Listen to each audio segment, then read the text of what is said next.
लाले लाले होठवा से अरे बरसे ललिया हो की रस चुएला। अरे बाप रे, मिथिला में भी भोजपुरी का इतना क्रेज, और वो भी इतना पुराना गाना जिसको लता जी ने और तलत महमूद साहब ने गाया। ब्लैक एंड वाइट ज़माने का गाना है, और किसी मंच पे ऐसे ही आप जैसे ही दर्शकों के बीच गाया और इतना हिट हो गया वो प्रोग्राम, वो वीडियो, कि अब तो हर मंच पे आप लोगों की फरमाइश आती ही है। अरे लाले लाले होठवा से बरसे ललिया हो की रस चुएला, जैसे अम्मा के मोजना से रस चुएला। हाँ रस चुएला, जैसे अम्मा के मोजना से रस चुएला।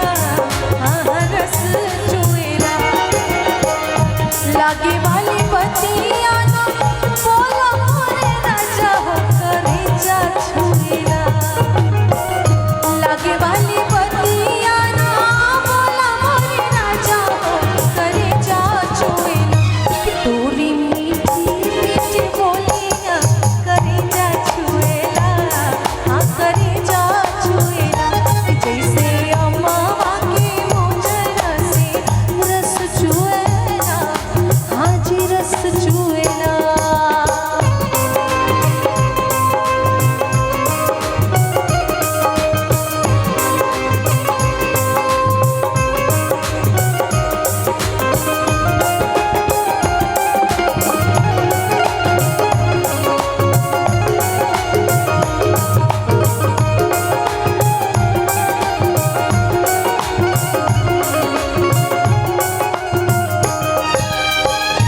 भागेलो त हमका बोलावेला चलवा।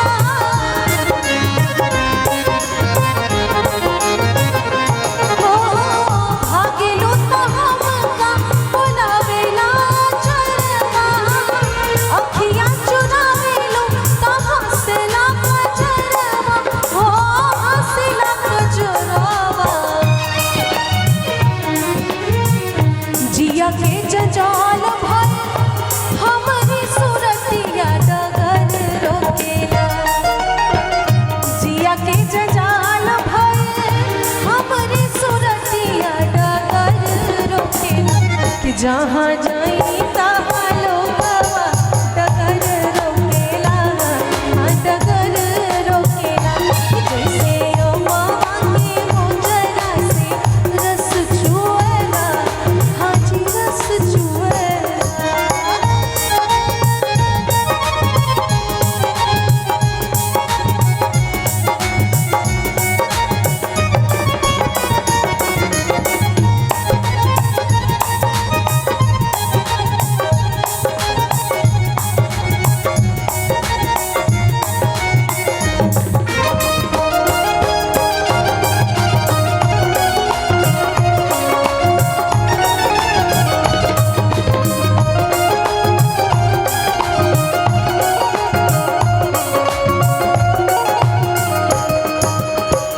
घूमी घूमी देखा तारा काहे मोरे चलवा।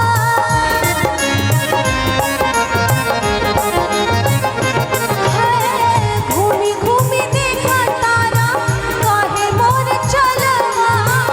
तनिका छहाइला घमाई जाई गलवा। घमाई जाई गलवा, चली चाहे घमावा में बैठी चाहे छाहवा हो काहे मुएला। चली चाहे घमावा में बैठी चाहे छाहवा हो काहे मुएला, कि गोरे गलवा के पीछे केहू काहे मुएला। आज काहे मुएला, तोरी मीठी मीठी बोलियां करेजा छुएला। हाँ करेजा छुएला, लाले लाले होठवा से बरसे ललिया हो की रस चुएला।